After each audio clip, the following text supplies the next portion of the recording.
Good morning बच्चों। आज हम पढ़ेंगे chapter 4 Bipin Choudhury lapse of memory.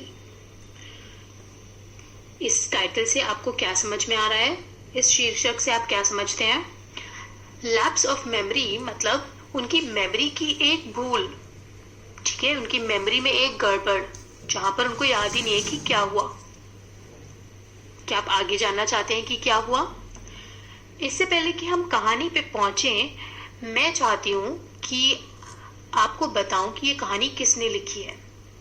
क्या आपने कभी सत्यजीत रे का नाम सुना है? आप में से कुछ ने सुना होगा।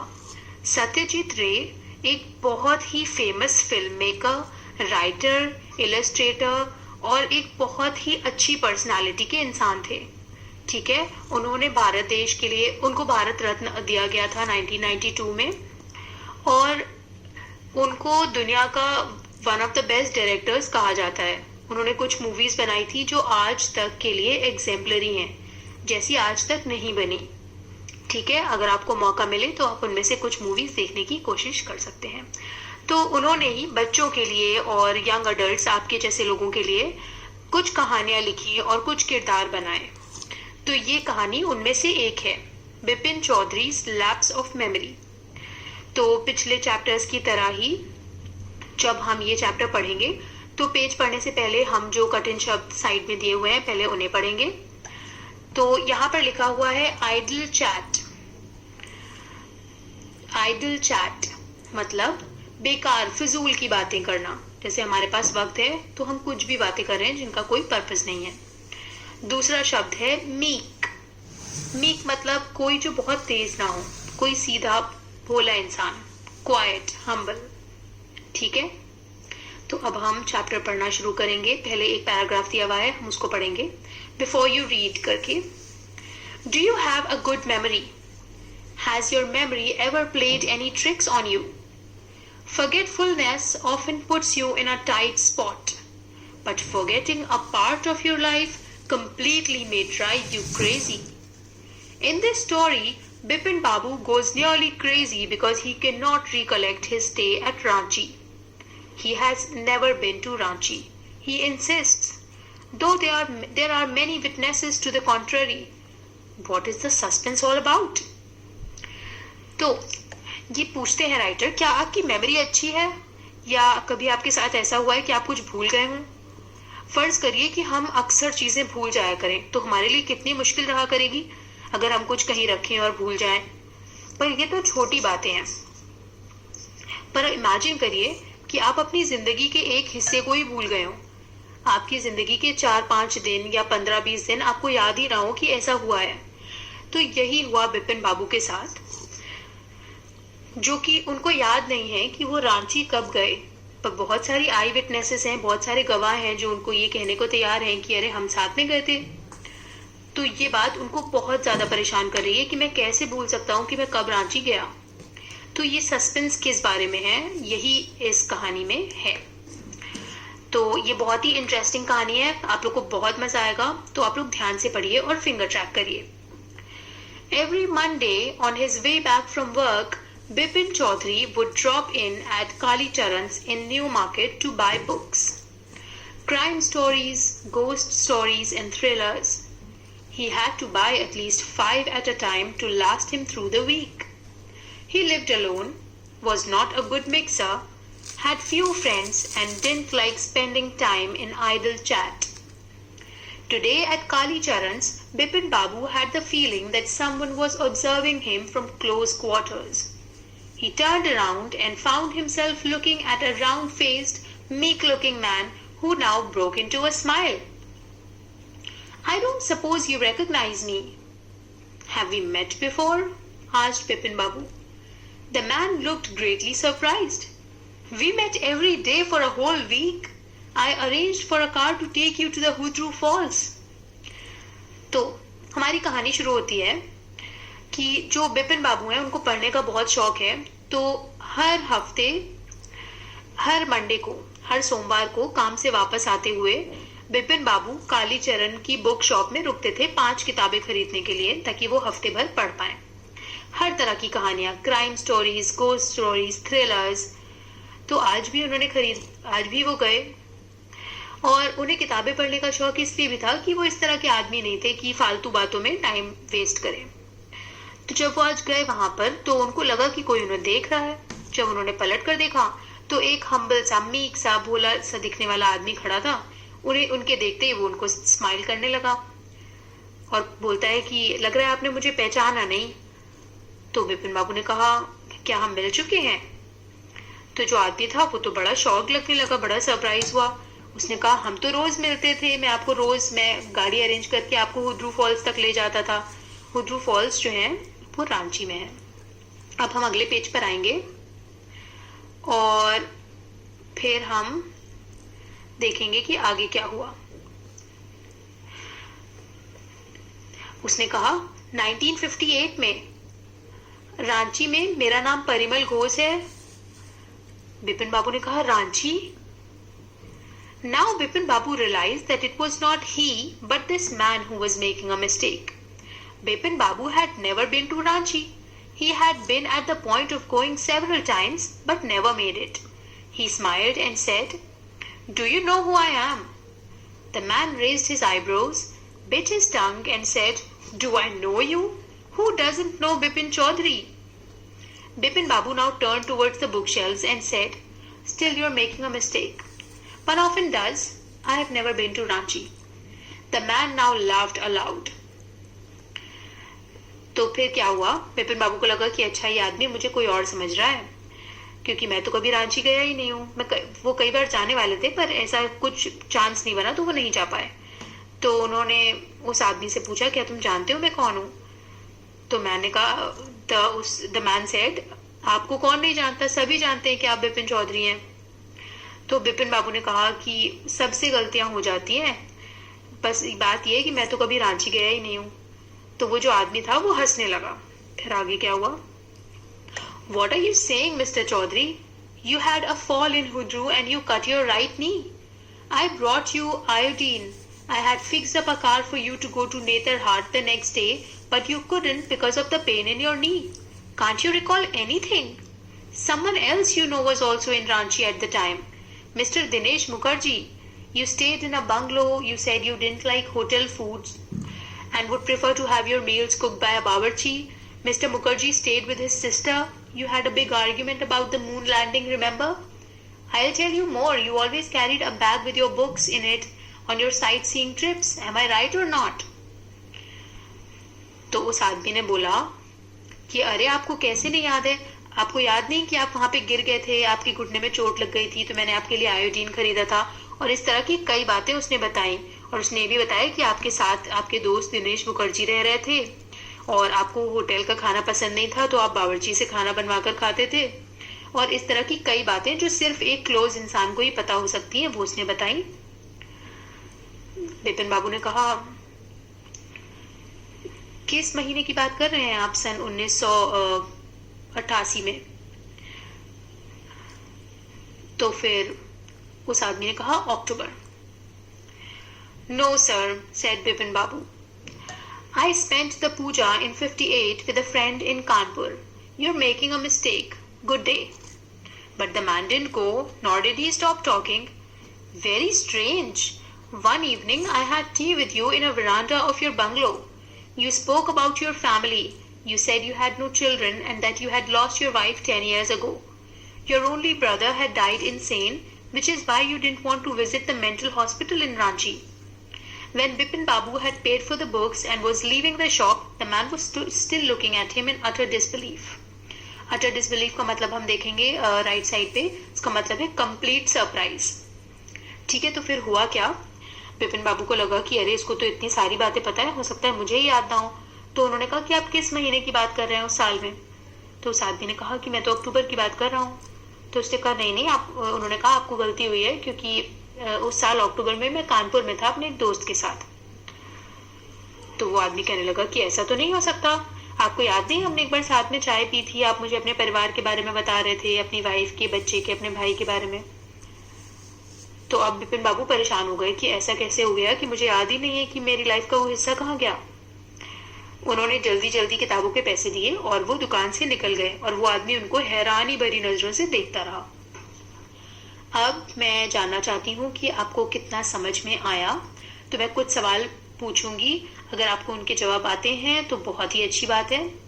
Why did the man stare at Bipin Babu in disbelief?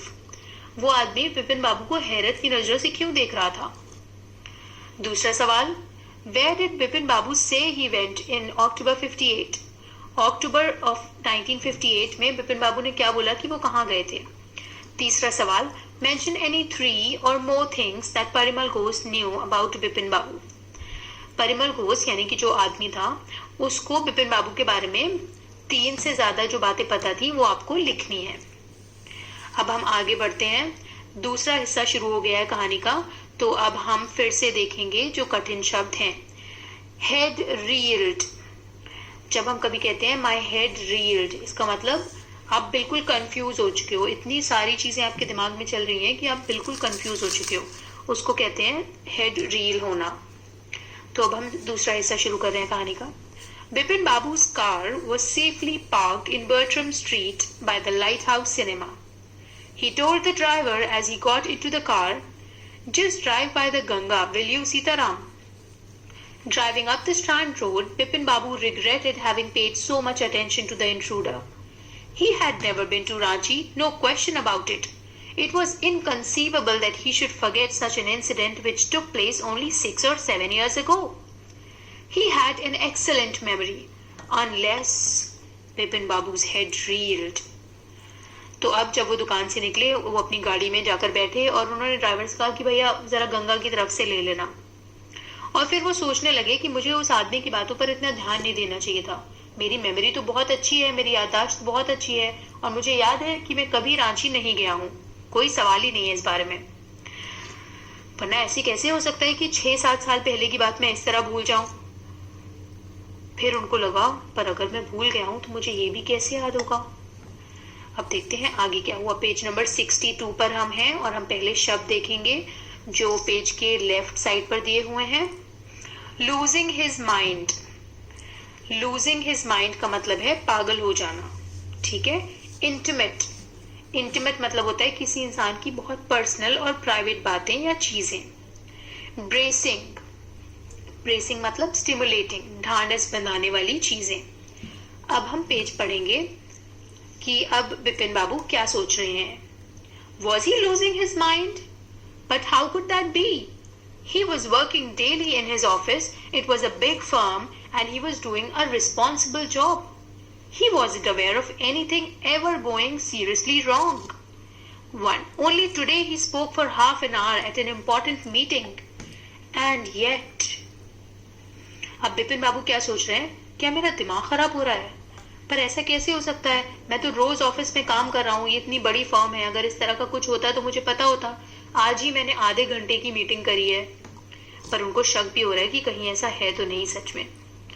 And yet the man knew a great deal about him. How? He even seemed to know some intimate details. The bag of books, wife's death, brother's insanity. The only mistake was about having gone to Ranchi. Not a mistake, a deliberate lie. In 1958, during the pujas, he was in Kanpur at his friend Haridas Bagchi's place. All Bipin Babu had to do was to write to... No, there was no way of writing to Haridas. Bipin Babu suddenly remembered that Haridas had left with his wife for Japan some weeks ago and he didn't have his address. But where was the need for proof? He himself was fully aware that he hadn't been to Ranchi and that was that.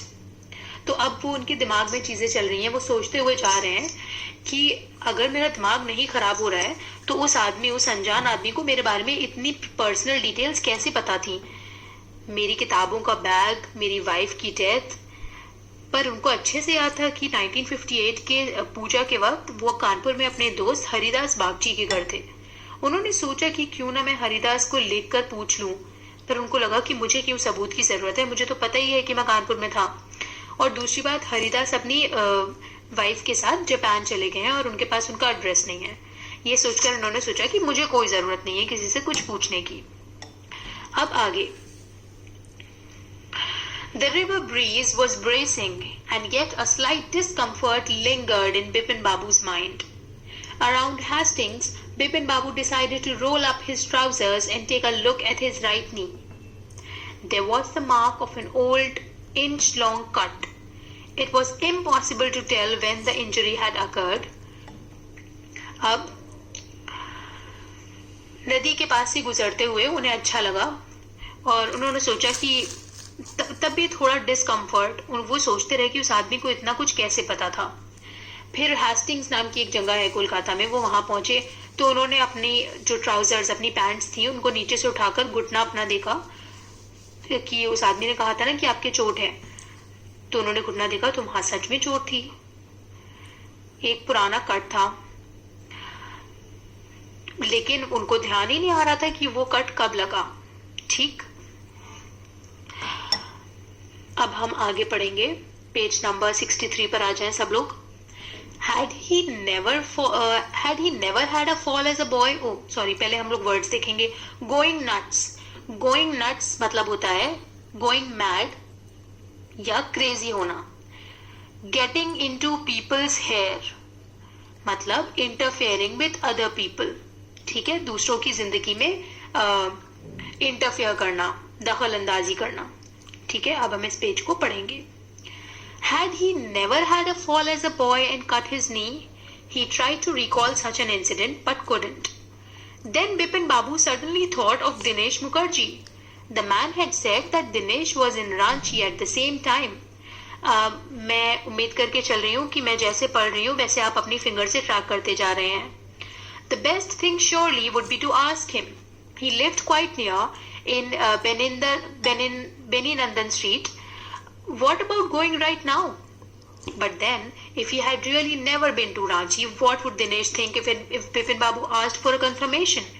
He would probably conclude Bipin Babu was going nuts. No, it would be ridiculous to ask him. तो बिपिन बाबू ने सोचा कि दिनेश का नाम लिया था, दिनेश उनका दोस्त होगा, तो उन्होंने सोचा क्यों ना मैं दिनेश से पूछ लूं, उसका घर तो रास्ते में ही है, वो बेनीनंदन स्ट्रीट में रहता है। पर फिर उन्होंने सोचा कि अगर मैं गया ही नहीं हूं कभी और मैं उससे जाके पूछूंगा तो मेरा दोस्त सोचेगा कि मैं पागल हो रहा हूं, और उनको ये सोच के अच्छा नहीं लगा कि उनका दोस्त उनका मजाक उड़ाएगा। फिर वो घर पहुंचे। अब हम आगे पढ़ेंगे। Sipping a cold drink in his air-conditioned living room, Beni Babu felt at ease again. Such a nuisance! Just because they have nothing else to do, they go about getting into other people's hair. After dinner, struggling in bed with one of the new thrillers, Bipin Babu forgot all about the man in Newmarket. फिर वो घर पहुंचे, उन्होंने एक cold drink ली, अपने बेहतरीन बंगले में एयर कंडीशन में बैठे हुए उनको अच्छा लगने लगा। फिर से सोचने लगे कुछ लोगों के पास कुछ काम ही नहीं है, दूसरों के काम में दखल अंदाजी करते हैं।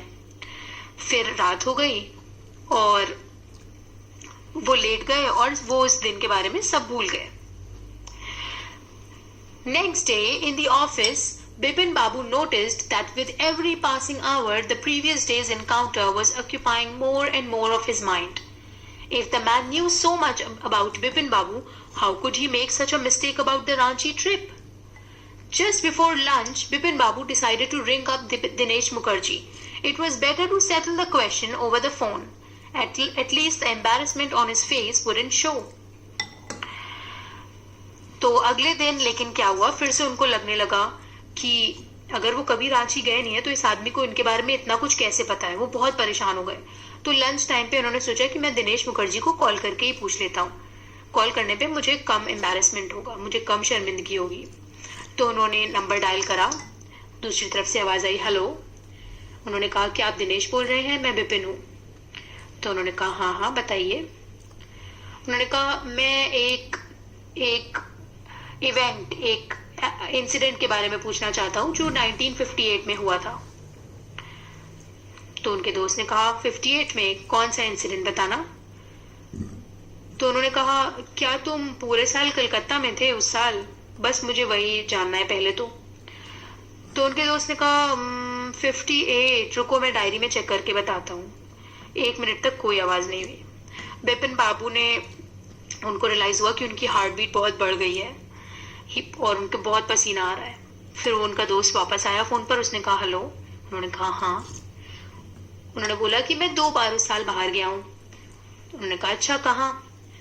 तो उनके दोस्त ने बोला once in February nearby to Krishna Nagar to a nephew's wedding, and then but you would know about this one, the trip to Ranchi, you were there too, that's all, but what's all this sleuthing about?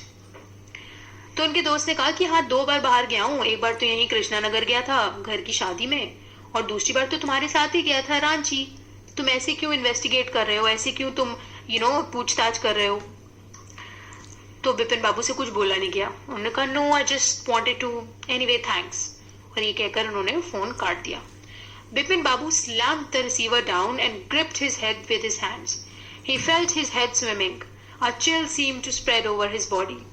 There were sandwiches in his tiffin box, but he didn't eat them. He had lost his appetite. उनकी भूख प्यास खत्म हो गई, उनका tiffin रखा हुआ था वो उन्होंने नहीं खाया, और उनको लगा कि ये कैसे हो सकता है कि वो अपनी जिंदगी का एक हिस्सा भूल गए हैं। तो मैं अब फिर से कुछ सवाल पूछना चाहती हूँ ये देखने के लिए कि आप फॉलो कर रहे हैं या नहीं। पहला सवाल है Why did Bipin Babu worry about what Parimal Ghosh had said? तो उस आदमी ने जो उनसे कहा था उस बारे में बिपिन बाबू इतना परेशान क्यों थे? दूसरा, How did he try to decide who was right, his memory और परिमल घोष? तो उन्होंने इस बात को कैसे चेक करा कि वो आदमी सही कह रहा है या उनकी मेमोरी उनको सही चीज बता रही है? तीसरा, why did Bipin Babu hesitate to visit Mr. Mukherjee? Why did he finally decide to phone him? तो बिपिन बाबू मिस्टर मुखर्जी, दिनेश मुखर्जी के घर क्यों नहीं गए और बाद में उन्होंने फोन करना क्यों डिसाइड करा? चौथा सवाल, What did Mr. Mukherjee say? Did it comfort Bipin Babu or add to his worries? उनके दोस्त मिस्टर मुखर्जी ने क्या कहा और जो उन्होंने कहा उससे बिपिन बाबू को आराम मिला या उनकी टेंशन और बढ़ गई? अब कहानी का तीसरा हिस्सा शुरू होगा जिसमें कैरी ऑन लिखा हुआ है मुहावरों में, जिसका मतलब होता है कंटिन्यू करना। ठीक है, तो अब हम पढ़ेंगे। After lunch time Bipin Babu realized that he couldn't possibly carry on sitting at his desk and working. This had never happened in the 25 years he had been with the firm. He had a reputation for being a tireless, conscientious worker, but today his head was in a whirl. Lunch के बाद बिपिन बाबू इतना परेशान हो गए कि उनको लगने लगा कि अब वो इस तरह डेस्क पे बैठ के काम नहीं कर सकते। उनकी जो एक इज्जत थी ऑफिस में ये बनी हुई थी कि वो बहुत मेहनती और बहुत ईमानदार वर्कर हैं, लेकिन आज तो वो कुछ काम ही नहीं कर पा रहे थे। अब हम पेज नंबर 65 पर आ गए हैं और हम फिर से कठिन शब्द देखेंगे जो साइड में दिए हुए हैं। कॉन्सेंशियस, इसको हम पढ़ेंगे कॉन्सेंशियस, जिसका मतलब होता है केयरफुल एंड करेक्ट, बहुत समझ बूझकर अपना काम करने वाला। Head was in a world, head was in a world, जब कभी हमारा सर घूम जाता है तो हम ठीक से सोच नहीं पाते हैं, उसको कहते हैं head was in a world. Gather his wits together, gather his wits together मतलब कि जब हम बहुत परेशान होते हैं तो हम एक जगह बैठ जाते हैं, हम पानी वानी पीते हैं, हम सोचते हैं कि अब मुझे ध्यान से सोचने की कोशिश करनी चाहिए। मतलब कंफ्यूजन की स्टेट में अपने आप को कलेक्ट करने की कोशिश करना, उसका मतलब होता है gather his wits together. Having a rough time, having a rough time मतलब अच्छा टाइम नहीं चल रहा है, मेरे साथ बहुत प्रॉब्लम्स चल रही हैं। Turning up like a bad penny, ठीक है, इसका मतलब है appearing at a place where one is not welcome. जैसे बिन बुलाए मेहमान आ जाते हैं ना, तो हम कहते हैं they are turning up like a bad penny, हमें इनकी जरूरत नहीं है तभी आ गए हैं, वैसे ही। Then beat about the bush, beat about the bush मतलब होता है कि आपको जो बात कहनी है आप वो नहीं कह रहे हैं, आप उसके आसपास की बातें कर रहे हैं। तो don't beat about the bush का मतलब उसका उल्टा है, यानी coming straight to the point, जो हमें पॉइंट जो बात कहनी है सीधे हम उस पे आ रहे हैं। Throw your mind back, throw your mind back का मतलब है कि अपनी मेमोरी को पीछे ले जाओ और याद करने की कोशिश करो। अब हम ये पेज पढ़ेंगे। Back home at 2:30 Bipin Babu lay down in his bed and tried to gather his wits together. He knew that it was possible to lose one's memory through an injury in the head, but he didn't know of a single instance of someone remembering everything except of one particular incident, and a fairly recent and significant one at that. He had always wanted to go to Ranchi, to have gone there, done things, and not to remember what something was utterly impossible. तो वो 2:30 बजे ही घर वापस आ गए और बिपिन बाबू late गए और वो सोचने लगे कि ये क्या हो रहा है। तो उन्होंने सोचा कि ये तो होता है लोगों के साथ, मैंने ये सुना है कि जब सर में चोट लग जाती है तो उनकी मेमोरी चली जाती है, लेकिन ये तो किसी के साथ नहीं होता है कि उनको बाकी सब याद है लेकिन बस एक चीज नहीं याद है। ठीक है, वो भी इतनी रिसेंटली हुई हुई चीज। वो हमेशा रांची जाना चाहते थे, उनको ये याद है, लेकिन ये कैसे हो सकता है कि वो वहां गए, उन्होंने चीजें करी, वो उनको याद नहीं है? ये तो बिल्कुल इम्पॉसिबल है। एट 7:30 वो 5 घंटे लेटे रहे। At 7:30 Bipin Babu servant came and announced, Chunni Babu sir. He says it's very important. Bipin Babu knew that what Chunni had come for. Chunni Lal had been at school with him. He had been having a rough time lately and had been coming to see him about a job.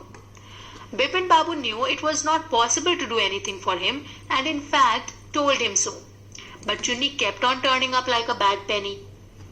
Bipin Babu sent word that not only was it not possible for him to see Chunni now, but not in several weeks. 7:30 7:30 बजे बिपिन बाबू का नौकर आया और उसने बोला कि चुन्नी बाबू आए हैं, कहते हैं बहुत जरूरी है। तो बिपिन बाबू जो थे उनको पता था कि वो क्यों आए हैं। चुन्नी उनके स्कूल में साथ में पढ़ते थे और उनका खराब टाइम चल रहा था, उनके पास पैसों की तंगी थी, तो वो नौकरी के लिए आ रहे थे बिपिन बाबू के पास। बिपिन बाबू उनको बता चुके थे कि मेरे पास तुम्हारे लिए कोई नौकरी नहीं है, तब भी वो हर जगह आ जाते थे, बार बार आ जाते थे। तो बिपिन बाबू ने अपने नौकर से कहा कि उनसे कह दो कि हम आज तो नहीं देख पाएंगे आपको और हम अगले कई हफ्तों तक भी नहीं देख पाएंगे। अब आगे, but as soon as the servant stepped out of the room it struck Bipin Babu that Chunni might remember something about the 58 trip. There was no harm in asking him. Bipin Babu hurried down the stairs and into the living room. Chunni was about to leave, but seeing Bipin Babu appear, he turned around hopefully. Bipin Babu didn't beat about the bush. Listen, Chunni, I want to ask you something. You have a good memory and you have been seeing me off and on for a long time. Just throw your mind back and tell me, where did I go to? Did I go to Ranchi in 58? फिर जैसे ही वो नौकर को वापस भेजने वाले थे, उन्होंने सोचा कि अच्छा ये तो मेरा पहले का दोस्त है और ये मुझे इतने टाइम से जानता है, क्यों ना मैं इससे पूछूं उस ट्रिप के बारे में। तो वो गए और उन्होंने पूछा, उन्होंने इधर उधर की कोई बात नहीं करी, उन्होंने सीधे पूछा कि क्या तुम्हें याद है कि क्या मैं रांची गया था 1958 में। तो चुन्नी ने कहा 58 में गए थे कि 59 में। अगले पेज पर आ जाइए। तो फिर बिपिन बाबू को बड़ी हैरत हुई, उन्होंने कहा मतलब तुम्हें पक्का पता है कि मैं रांची गया था? Chunni's look of amazement was not unmixed with worry. Do you mean you have doubts about having gone at all? Did I go? Do you remember clearly? Chunni sat down on the sofa, fixed Bipin Babu with a long, hard stare and said, Bipin, have you taken to drugs or something? As far as I know, you had a clean record where such things were concerned. I know that old friendships don't mean much to you, but at least you have a good memory. You can't really mean that you have forgotten about the Ranchi trip. Bipin Babu had to turn away from Chunni's incredulous stare. फिर चुन्नी बाबू को बहुत हैरत हुई ये सोचकर कि उनको कैसे नहीं याद है। तो उन्होंने कहा कि क्या तुम्हें यकीन नहीं आ रहा है कि हम गए थे? बिपिन बाबू ने कहा कि क्या हम सच में गए थे? तो चुन्नी बाबू जो थे वो सोफे पे बैठ गए। उन्होंने कहा तुम ठीक तो हो, नशा वशा तो नहीं करने लगे हो? तुम तो इस तरह के आदमी नहीं थे। मुझे पता है कि तुम्हारे लिए दोस्ती बहुत मैटर नहीं करती, लेकिन तुम्हारे लिए इसका ये मतलब तो नहीं हो सकता कि तुम हमारा साथ में बिताया हुआ समय ही भूल जाओ। तो बिपिन बाबू अब तो पूरा परेशान हो गए। Do you remember what my last job was? asked Chunilal. Of course, you worked in a travel agency. You remember that, and you don't remember that it was I who fixed up your railway booking to Ranchi. I went to the station to see you off. One of the fans in your compartment was not working. I got an electrician to fix it. Have you forgotten everything? Whatever is the matter with you? You don't look too well, you know. Bipin Babu sighed and shook his head. तो चुन्नीलाल ने बोला कि मेरी इससे पहले नौकरी तुम्हें याद है, मैं ट्रैवल एजेंट था, मैंने तो तुम्हारे टिकट बुक करे थे। फिर तुम गए थे, तुम्हारे कंपार्टमेंट का पंखा नहीं चल रहा था, तो मैंने इलेक्ट्रीशियन को बुलाकर उसको सही करवाया था। अब बिपिन बाबू बहुत परेशान हो गए और उन्होंने अपना सर हिलाना शुरू कर दिया। उन्होंने कहा मुझे लगता है मैं बहुत ज्यादा काम कर रहा हूँ, अब मुझे डॉक्टर को दिखाना पड़ेगा।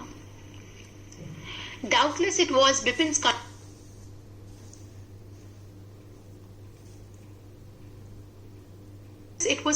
condition which made Chunilal leave without mentioning anything about a job. Paresh Chanda was a young physician with a pair of bright eyes and a sharp nose. He became thoughtful when he heard about Bipin Babu's symptoms. "Look, Dr. Chanda," said Bipin Babu desperately, "you must cure me of this horrible illness. I can't tell you how it's affecting my work." तो अब जब चुनी बाबू ने देखा कि बिपिन बाबू की ये हालत है, तो उन्होंने अपनी नौकरी के बारे में कुछ मेंशन नहीं किया और वो चले गए। अब इन्होंने, जो बिपिन बाबू थे, उन्होंने सोचा कि अब मुझे डॉक्टर को दिखाना पड़ेगा, तो उन्होंने एक यंग डॉक्टर थे उनको बुलाया जिनका नाम था परेश चंदा। उनको बड़ी हैरानी हुई जब उन्होंने सिम्टम्स सुने।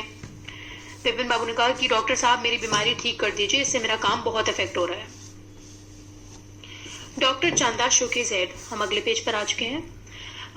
कुछ शब्द दिए हुए हैं जो हम देखेंगे। ट्रैंक्विलाइजर। ट्रैंक्विलाइजर एक मेडिसिन होती है जो दी जाती है जिन लोगों को बहुत स्ट्रेस होता है वो दूर करने के लिए। प्रोक्योर्ड। प्रोक्योर्ड मतलब थोड़े मुश्किल से किसी चीज को पाना। ठीक है। डॉक्टर चंदा shook his head। "You know what, Mr. Chaudhary," he said, "I have never had to deal with a case such as yours. Frankly, this is quite outside my field of experience. But I have one suggestion. I don't know if it will work, but it's worth a try. It can do no harm." Bipin Babu leaned forward anxiously। Doctor चंदा ने कहा, "मैंने तो कभी इस तरह का कोई केस सुना नहीं है, मैं कोई दवा तो नहीं दे सकता, पर आप ये कर सकते हो, आप, मेरे पास एक आइडिया है अगर आपको जानना हो।" तो बिपिन बाबू ने कहा, "हाँ हाँ बताइए।"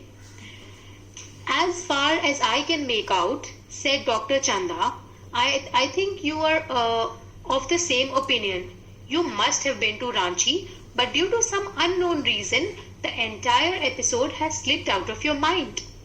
What I suggest is that you go to Ranchi once again. The sight of the place may remind you of your trip. This is not impossible. More than that, I cannot do at the moment. I am prescribing a nerve tonic and a tranquilizer. Sleep is essential or the symptoms will get more pronounced." Bipin Babu felt somewhat better the next morning. After breakfast, he rang up his office, gave some instructions, and then procured a first-class ticket for Ranchi for the same evening. तो doctor जो थे उन्होंने कहा कि ये तो मैंने इस तरह का कुछ सुना नहीं है, तो आप क्या कर सकते हो सकता है कि किसी वजह से आप पूरी चीज भूल गए, आप रांची गए थे पर आपको याद ही नहीं आ रहा है, तो आप ऐसा क्यों नहीं करते कि आप रांची हो आइए, जब आप फिर से वही जगहें देखेंगे तो शायद आपको याद आ जाए सब कुछ। ठीक है। और उन्होंने कोई दवा नहीं दी, उन्होंने बस उनको जो नर्व सूद करने के लिए होती हैं दवाएं वो दे दी, और उन्होंने कहा कि वक्त पर सो जाइएगा वरना आपको और परेशानी होगी। बिपिन बाबू को थोड़ा बेहतर लगा और अगले सुबह ही उन्होंने अपने ऑफिस में फोन करा, वहां पे इंस्ट्रक्शंस दिए और अपने रांची के फर्स्ट क्लास की टिकट बुक करा लिए। हम फिर से कुछ सवाल देखेंगे इससे पहले कि हम चौथे हिस्से में आए। Who was Chunnilal? What did he want from Bipin Babu? ये जो चुन्नीलाल थे ये कौन थे और उनको बिपिन बाबू से क्या चाहिए था? इसका जवाब आप सबको पता होना चाहिए। दूसरा, व्हाई वॉज डॉक्टर चंदा puzzled? What was unusual about Bipin babus loss of memory? जो डॉक्टर आए थे, डॉक्टर चंदा, वो परेशान क्यों हुए, मतलब उनको हैरत क्यों हुई? ऐसा क्या अलग या खास या अजीब था उनके मेमोरी लॉस के बारे में, बिपिन बाबू की मेमोरी लॉस के बारे में, कि डॉक्टर तक परेशान हो गए? इसका जवाब आपको सोचना है। हम आगे बढ़ रहे हैं पार्ट 4 पे। Getting off the train at Ranchi next morning, he realized at once that he had never been there before. He came out of the station, took a taxi and drove around the town for a while. He realized that the streets, the buildings, the hotels, the bazaars, the Muradabadi Hill, with none of these had the slightest acquaintance. Would a trip to the Hudru Falls help? He didn't believe so, but at the same time, he didn't wish to leave with the feeling that he hadn't tried enough. So he arranged for a car and left for Hudru in the afternoon. जैसे ही वो रांची में उतरे वैसे ही उनको यकीन हो गया कि वो यहाँ पहले कभी नहीं आए हैं। वो स्टेशन से बाहर निकले, उन्होंने टैक्सी ली, वो शहर में ड्राइव करते रहे और उन्होंने देखा कि कोई बिल्डिंग, कोई होटल उनके जान पहचान का नहीं है। कुछ भी देख के उनको ऐसा नहीं लग रहा कि वो यहाँ पहले देख चुके हैं। तो उन्होंने सोचा कि क्यों ना मैं हुड्रू फॉल्स ही जाकर देखता हूँ। ऐसा नहीं है कि उनको वहां जाकर ये लगता कि वो आ चुके हैं, पर उनको वो ऐसे ही वापस नहीं जाना चाहते थे। वो सोच रहे थे आए हैं तो कंफर्म कर ही ले। अगले पेज पर आइए। At 5 o'clock the same afternoon in Hudru, two Gujarati gentlemen from a group of picnickers discovered Bipin Babu lying unconscious behind a boulder. When he came around, the first thing Bipin Babu said was, "I'm finished. There is no hope left." Next morning, Bipin Babu was back in Calcutta. He realized that there was truly no hope for him. Soon he would lose everything: his will to work, his confidence, his ability, his balance of mind. Was he going to end up in the asylum at? Bipin Babu couldn't think anymore. Back home, he rang up Dr. Chanda and asked him to come over. Then, after a shower, he got into a bed with an ice pack clamped on his head. Just then, the servant brought him a letter which someone had left in the letter box. 5 बजे वो वहां पर चले तो गए हुड्रू Falls में, लेकिन क्या हुआ, वो वहां पर बेहोश होकर गिर गए। तो 2 लोग जो पिकनिक मनाने आए हुए थे, उन्होंने उनको देखा और उनको किसी तरह उनको लगा कि अब तो कोई उम्मीद नहीं बची जिंदगी में, और उनको कलकत्ता वापस भेजा गया। जब वो कलकत्ता वापस पहुंचे, अपने बेड पे उठे, तो उनको लगा कि अब तो वो सब खो देंगे, अपना दिमागी संतुलन, अपना आत्मविश्वास, अपनी काम करने की विल। उनको लगा कि अब तो कुछ नहीं बचेगा मेरे पास। उन्होंने डॉक्टर को फोन करा। उन्होंने डॉक्टर से बोला कि आप घर आ जाइए, और उतनी देर में वो गए। उन्होंने स्नान किया और वापस आए तो नौकर कुछ लेटर लेकर आ गया जो उनके लिए आए थे। A greenish envelope with his name in red ink on it. Above the name it said urgent and confidential. In spite of his condition, Bipin Babu had a feeling that he ought to go through the letter. He tore open the envelope and took out the letter. This is what he read. Dear Bipin, I had no idea that affluence would bring about the kind of change in you that it has done. Was it so difficult for you to help out an old friend down on his luck? I have no money, so my resources are limited. What I have is imagination, a part of which I used in retribution of your unfeeling behavior. Well, you will be all right again now. A novel I have written is being considered by a publisher. If he likes it enough, it will see me through the next few months. Yours, Chunilal. When Dr. Chanda came, Bipin Babu said, "I'm fine. It all came back as soon as I got off the train at Ranchi." "A unique case," said Dr. Chanda. "I shall certainly write about it in a medical journal." "The reason why I sent for you," said Bipin Babu, "is that I have a pain in a hip from a fall I had in Ranchi. If you could please prescribe a painkiller." Retribution, in retribution of, उसका मतलब है as a punishment. तो अब क्या हुआ, उन्होंने जब doctor को बुलाया तब एक लेटर आया हुआ था। उन्होंने लेटर खोला, वो चुन्नी लाल की तरफ से था, जिसमें लिखा था कि मुझे ऐसा नहीं लगता था कि अमीर होने से तुम इतने बदल जाओगे। तुम्हारे लिए क्या इतना मुश्किल था कि एक फ्रेंड जिसके अच्छे दिन नहीं चल रहे हैं उसकी मदद कर दो? मेरे पास पैसे नहीं है, ये बात सच है, लेकिन मेरे पास इमेजिनेशन है जिसका कुछ हिस्सा मैंने यूज करा है तुम्हें पनिश करने के लिए, क्योंकि तुम इस तरह से तुमने अनफीलिंग बिहेवियर मेरी तरफ दिखाया। तुमने मेरी परवाह नहीं की जब मेरी किस्मत खराब चल रही थी। खैर, अब तुम ठीक हो जाओगे। मैंने एक नॉवेल लिखी है और एक पब्लिशर उसे देख रहा है। अगर उसे बहुत पसंद आई तो मेरे पास कुछ पैसे आ जाएंगे। फिर जब तक उन्होंने लेटर फिनिश करा तब तक डॉक्टर चंदा आ गए। तो बिपिन बाबू को समझ नहीं आया कि उनसे क्या कहें। तो उन्होंने कहा कि हाँ, मैं रांची गया था, ट्रेन से उतरते ही मुझे वापस सब याद आ गया। तो डॉक्टर चंदा ने कहा, ये तो बिल्कुल ही अजीब केस है, मैंने तो सुना ही नहीं, तो यूनिक है। तो उन्होंने बोला कि मैं इस बारे में एक मेडिकल जर्नल में लिखूंगा। बिपिन बाबू ने सोचा कि अब मैं इनको क्या बताऊं, मैंने क्यों बुलाया है। तो उन्होंने कहा, मैंने तो आपको इसलिए बुलाया है कि मैं वहां पर गिर गया था तो मेरे चोट लग गई है। अगर आप मुझे एक पेन किलर दे दें तो मेरे लिए अच्छा होगा। यहाँ कहानी खत्म हुई। मैं सोचती हूँ कि आपको बहुत अच्छी लगी होगी, क्योंकि मुझे तो बहुत पसंद आई। कुछ सवाल फिर से। Had Bipin Babu really lost his memory and forgotten all about a trip to Ranchi? क्या बिपिन बाबू की मेमोरी सच में गायब हुई थी? दूसरा, why do you think Chunilal did what he did? Chunilal says that he has no money. What is it that he does have? आपको क्या लगता है कि चुनीलाल ने जो किया वो क्यों किया? और वो कहते हैं कि उनके पास पैसा नहीं है, पर एक चीज है। वो चीज क्या है? Working with the text. अब हम एक्सरसाइजेस पर आ जाएंगे और एक्सरसाइजेस फिनिश करेंगे। पहला सवाल है, the author describes Bipin Babu as a serious and hard working man. What evidence can you find in the story to support this? जो ऑथर है वो कहते हैं कि बिपिन बाबू बहुत ही एक कर्मनिष्ठ व्यक्ति थे। कहानी में इसका सबूत आपको ढूंढना है।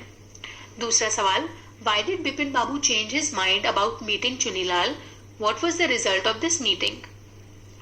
बिपिन बाबू चुनीलाल से नहीं मिलना चाहते थे, फिर उन्होंने कहा कि चलो मिलके देखता हूँ। ये चेंज क्यों था? उनको क्या लगा कि वो क्या पूछ लेंगे और इस मीटिंग से क्या रिजल्ट निकला? तीसरा सवाल, Bipin Babu lost consciousness at Hudru Falls. What do you think was the reason for this? Hudru Falls में जो चुन्नी बाबू थे वो बेहोश हो गए थे। आपको क्यों लगता है ऐसा क्यों हुआ? चौथा सवाल, how do you think Bipin Babu reacted when he found out that Chunnilal had tricked him? जब आपको लगता है कि उनको पता चला होगा कि उनके दोस्त चुन्नीलाल ने उनके ऊपर एक प्रैंक खेला है, तो उनको कैसा लगा होगा? अगले पेज पर आ जाइए, पेज नंबर 70 पर। Working with language. पहला सवाल, look at these two sentences. He had to buy at least 5 books to last him through the week. Bipin had to ask Chunni to leave. Had to is used to show that it was very important or necessary for Bipin Babu to do something. He had no choice. We can also use have to or has to in the same way. ठीक है, had to हम तब use करते हैं जब हमें ये दिखाना होता है कि उसके अलावा कोई ऑप्शन नहीं था। ठीक है, तो नीचे जो फिल इन द ब्लैंक्स दिए हैं उनको उनमें आपको भरना है हैड टू, हैव टू या हैज टू। ठीक है, ये तीनों आपको फिल करने हैं जहां पर जो अप्रोप्रिएट हो। दूसरे सवाल पर आते हैं। Here are a few idioms that you will find in the story. Look for them in the dictionary in the following way. ये कुछ मुहावरे नीचे दिए हुए हैं, आपको उन्हें डिक्शनरी में ढूंढना है इस तरह से। First, arrange them in the order in which you would find them in a dictionary. पहले आप उन्हें डिक्शनरी के ऑर्डर में लगा लेंगे। डिक्शनरी का ऑर्डर क्या होता है? Alphabetical order, A to Z. पहले आप उस तरह से उनको लगाएंगे और फिर उन्हें ढूंढेंगे। An idiom is usually listed under the first noun, verb or adjective or adverb in it. Ignore the articles or prepositions in the idiom. Articles और prepositions आपको नहीं देखने हैं, यानी a and the आपको words नहीं देखने हैं। ठीक है, जो पहला word है, जो पहला noun या verb या adjective है, उससे आप डिक्शनरी में उसको ढूंढेंगे। फिर इन्होंने कुछ मुहावरे आपको दिए हुए हैं 5, वो आपको डिक्शनरी में ढूंढने हैं। पेज नंबर 71 पर आ जाइए। प्रश्न number 3, study the sentences in the columns below. आपको 2 कॉलम्स दिए हुए हैं, ए और B. I saw this movie yesterday. B में लिखा हुआ है I have seen this movie already. A में लिखा है Bipin Babu worked here for a week last year. B में लिखा है Bipin Babu has worked here since 2003। A में लिखा है Chunnilal wrote to a publisher last week. B में लिखा है Chunnilal has written to a publisher. A में लिखा है I visited Ranchi once long ago. B में लिखा है I have visited Ranchi once before.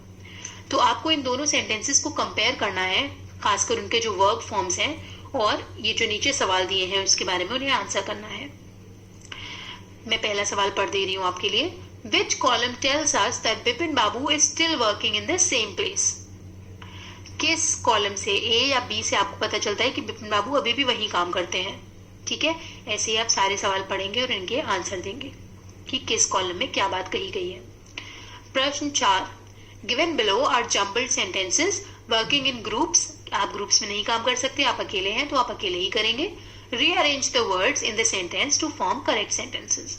ठीक है, और हर सेंटेंस में एक मुहावरा भी दिया हुआ है, तो आपको उसको भी सही से अरेंज करना है। जैसे एक एग्जाम्पल दिया है, पहला एग्जाम्पल पर आइए जहां लिखा है one sentence has been worked out for you as an example. पहला सेंटेंस दिया है vanished the car seem to into thin have air. जिसका जवाब है the car seem to have vanished into thin air. Vanished into thin air का मतलब होता है अचानक से, जादू से गायब हो जाना। तो ये आपको सारे करने हैं। स्पीकिंग एंड राइटिंग, अगली एक्सरसाइज पर आइए। What do you think happened after Bipin Babu came to know the truth? Was he angry with his friend for playing such a trick on him, or do you think he decided to help a friend in need? तो जब बिपिन बाबू को पता चल गया कि उनके दोस्त चुन्नीलाल ने उनके साथ मजाक किया है, तो उनको लगता है, आपको क्या लगता है कि उनको बहुत गुस्सा आया होगा या उनको बुरा लगा होगा कि मैंने अपने दोस्त की मदद नहीं की तो उसको मेरे साथ ये करना पड़ा? दूसरा सवाल, Imagine you are Bipin Chaudhary, you have received Chunilal's letter and feel ashamed that you did not bother to help an old friend down on his luck. Now you want to do something for him. Write a letter to Chunilal promising to help him soon. तो आपको जब ये letter मिला तो आपको बुरा लगा, अगर आप बिपिन चौधरी हैं तो आप अपने दोस्त चुनीलाल को वापस एक लेटर लिखेंगे जिसमें आप उनसे माफी मांगेंगे और उनकी मदद की प्रॉमिस करेंगे. या फिर A prank is a childish trick. Do you remember any incident when someone played a prank on you or your friends? Describe the prank in a paragraph. बच्चे इस तरह के मजाक करते रहते हैं. अगर आपके दोस्तों में से किसी ने आपके साथ ये मजाक किया है या आपके दोस्तों के साथ किया है तो उसको एक पैराग्राफ में लिखिए. There was an old woman who lived under a hill, and if she is not gone, she lives there still. ये कहानी यहाँ खत्म हुई. Thank you so much, class. Good morning, बच्चों. आज हम पढ़ेंगे रविन्द्रनाथ टैगोर, जो एक बहुत ही फेमस बंगाली पोएट हैं, उनकी लिखी हुई एक पोम का ट्रांसलेशन जिसका नाम है द लास्ट बार्गेन. बार्गेन यानी सौदा क्या होता है? एक एग्जाम्पल है कि आप पैसे लेकर दुकान पर जाते हैं, वहां पर जो सामान आपको चाहिए वो होता है, आप दुकानदार को पैसे देते हैं, दुकानदार आपको उतने पैसे का सामान दे देता है. इसको हम कहते हैं एक सौदा. ठीक है, तो इस पोम का नाम बार्गेन क्यों है, इसके बारे में हम थोड़ा सा पढ़ेंगे. A bargain is an agreement in which both parties promise to do something for each other. Someone is looking for work, waiting to be hired. He strikes a bargain but thinks it worthless. He tries twice again but doesn't like either. Finally, in the last bargain, when he is hired for nothing whatever, he is happy as never before. What is the bargain and why is it the best? तो जैसा मैंने आपको बताया, bargain एक तरह का agreement होता है जिसमें दोनों पार्टीज एक दूसरे के लिए कुछ करने का प्रॉमिस करती हैं, अग्रीमेंट करती हैं. तो इस फॉर्म में क्या है कि एक इंसान जो है वो नौकरी की तलाश में है, एक जॉब की तलाश में है. वो पहला एक बार्गेन स्ट्राइक करता है, लेकिन उसके बदले में जो उसे मिल रहा है वो उसको नहीं चाहिए, उसके लिए उसकी वैल्यू नहीं है. 2 बार और फिर ऐसे ही होता है कि बदले में जो मिल रहा है उसके लिए, उस इंसान के लिए उस चीज की कोई वैल्यू नहीं है. तो क्या ये अच्छा सौदा हुआ कि आप अपनी सर्विसेज देंगे लेकिन बदले में आपको जो मिल रहा है आपके लिए उसकी कोई वैल्यू नहीं है? ठीक है, फिर लास्ट में ऐसा कुछ होता है, एक बार्गेन वो स्ट्राइक करता है that makes him very happy. वो उसको बहुत खुश करता है वो बार्गेन. वो क्या है और वो बेस्ट क्यों है, ये हम जानेंगे इस फॉर्म में. Come and hire me, I cried while in the morning I was walking on a stone paved road. Sword in the hand, the king came in his chariot. He held my hand and said, I will hire you with my power. But his power counted for naught, and he went away in his chariot. Chariot का मतलब है एक राजा का रथ, शाही रथ, और higher करना मतलब किसी को नौकरी देना. नॉट का मतलब है कोई चीज जिसकी कोई वैल्यू ना हो, जीरो. ठीक है, तो सुबह के वक्त ये इंसान खड़ा हुआ एक सड़क पर और उसने कहा कि मुझे नौकरी चाहिए. एक राजा आया जिसके हाथ में तलवार थी. तलवार बहुत पावरफुल लोगों के पास होती है. और उसने कहा कि मैं तुम्हें अपने पावर, मैं तुम्हें अपनी ताकत से हायर करता हूँ. लेकिन इस इंसान के नजदीक उस पावर की कोई वैल्यू नहीं है, क्योंकि वो हमेशा रहने की चीज नहीं है, वो हमेशा फेड हो जाता है जो पावर होता है. तो उसके लिए ये अच्छा बार्गेन नहीं था, और तो फिर वो राजा अपने रास्ते चला गया. फिर क्या हुआ? In the heat of the midday, the houses stood with shut doors. I wandered along the crooked lane. An old man came out with his bag of gold. He pondered and said, I will hire you with my money. He weighed his coins one by one, but I turned away. फिर क्या हुआ? दोपहर की धूप में वो एक गली में था. सारे घरों के दरवाजे बंद थे और वो अकेला ही चल रहा था. एक आदमी आया जिसके पास बहुत गोल्ड था, बहुत अमीर इंसान था वो. और उसने कहा मैं तुम्हें पैसे से हायर करता हूँ। पर इस इंसान के लिए पैसे कभी कोई मोल नहीं है, पैसे की कोई वैल्यू नहीं है इस इंसान के लिए। तो वो फिर चला गया, उसके लिए ये अच्छा सौदा नहीं था। क्या आप सोच सकते हैं कि इस इंसान को क्या चाहिए? इसके लिए पावर की कोई वैल्यू नहीं है, इसके लिए पैसे की कोई वैल्यू नहीं है। क्या चीज है जो पैसे और पावर से ज्यादा जरूरी है, से ज्यादा वैल्यूएबल है? हम आगे पढ़ेंगे। It was evening, the garden hedge was all a flower, the fair made came out and said, I will hire you with a smile. Her smile paled and melted into tears, and she went back alone into the dark. फिर शाम हुई और वो एक क्यारी के पास पहुंचा जिसमें बहुत सुंदर फूल खिले थे, और एक बहुत सुंदर औरत बाहर आई, सुंदर स्त्री बाहर आई और उसने कहा मैं तुम्हें अपनी स्माइल से हायर करती हूँ, मेरे पास स्माइल्स हैं। पर क्या आपको लगता है कि स्माइल्स या खुशी कुछ हमेशा रहने वाली चीज है? नहीं, थोड़ी देर में खुशी की जगह दुख ने ले ली और वो अकेले ही जहां से आई थी वहां चली गई। और इस इंसान के लिए खुशी का भी कोई मोल नहीं था। खुशी से भी बढ़कर क्या हो सकता है? आखिर में the sun glistened on the sand and the sea waves broke waywardly. A child sat playing with shells. He raised his head and seemed to know me and said, I hire you with nothing. From henceforward that bargain struck in child's play made me a free man.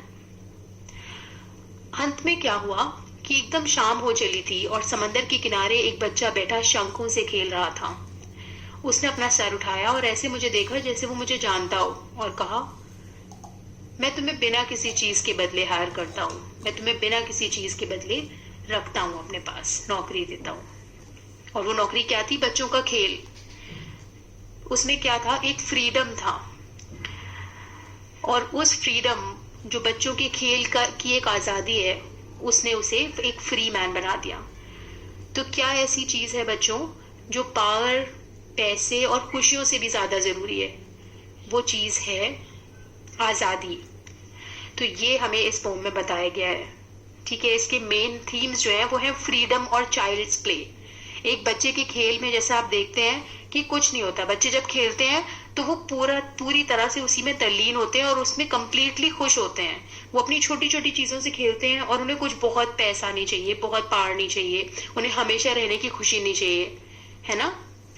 लेकिन तब भी वो खुश होते हैं क्योंकि वो आजाद होते हैं, वो जो चाहते हैं वो कर रहे होते हैं। ठीक है, तो इसमें आजादी का ही कॉन्सेप्ट है। इस पोम में आपको यही बताया गया है कि आजाद रहना हर खुशी और हर पावर और हर पैसे से बढ़कर है। ये थी पोम, और अब इसकी एक्सरसाइजेस हम देखेंगे। Who is the speaker in the pome? ये पोम कौन सुना रहा है? दूसरा सवाल है, the king sword in hand suggests wealth, power और मोर पावर देन वेल्थ। ठीक है, तलवार वो हाथ में लिए हुए था राजा। इससे आपको क्या पता चलता है कि राजा बहुत पैसे वाला है, बहुत पावरफुल है, या उसके पास पैसे से ज्यादा पावर है? ठीक है, ये आपको अप्रोप्रिएट ऑप्शन मार्क करना है। तीसरा सवाल है, the old man offered the speaker a lot of money, why did he turn down the offer?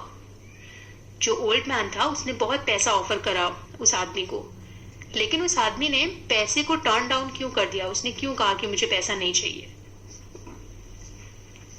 ठीक है, और क्या आपके पास अगर इस तरह का ऑफर आएगा कि बहुत पैसा ले लो, तो आप क्या वो ऑफर ले लेंगे? अगर आप ले लेंगे तो क्यों? चौथा सवाल है, find in the poem lines that match the following, read both one after the other. पहला है, I have nothing to give you except goodwill and cheer. Okay, इस लाइन का जो आप पोम में इससे मिलती जुलती जो लाइन है वो आपको ढूंढनी है और एक के बाद एक पढ़नी है। दूसरा है, her happiness was no more than sorrow in disguise. उसकी जो खुशी थी वो उसके दुख पर पड़ा हुआ एक पर्दा था। इस तरह की सिमिलर लाइन पोम में कहाँ है वो आपको ढूंढ के लिखनी है। तीसरा, the Kings might was not worth much. जो राजा की ताकत थी वो बहुत ज्यादा वर्थ नहीं थी। ये लाइन आपको कहाँ मिलेगी पोम में? इसकी मैचिंग लाइन आपको लिखनी है। पांचवा सवाल है, how did the speaker feel after talking to the child on the beach? समंदर के किनारे जो बच्चा खेल रहा था उससे बात करने के बाद स्पीकर को कैसा लगा?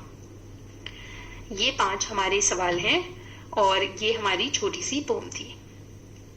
आई होप आपको ये पसंद आई हो। Thank you so much.